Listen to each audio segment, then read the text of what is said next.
On reçoit beaucoup de messages de votre part disant que votre enfant ne veut manger que son repas préféré ou se nourrit uniquement de quelques aliments en particulier.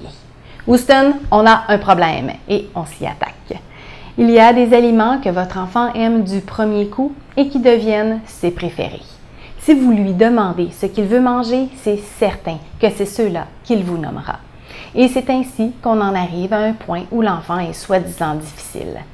Il voit toujours les mêmes aliments, alors il veut toujours les mêmes aliments. Il tourne en rond et c'est lui qui est aux commandes. Ce qu'on vise, c'est qu'il ouvre ses horizons. Pour ça, il a besoin d'une petite poussée et c'est vous qui devez prendre les commandes, d'abord en décidant du menu. Vous ferez certainement face à des refus les premières fois. C'est une zone de turbulence normale à traverser. Tenez-vous bien, tenez votre bout. Ne forcez pas votre enfant à manger. Ne lui offrez pas un deuxième repas ou une collation tout de suite après le repas. C'est super important d'être cohérent jour après jour.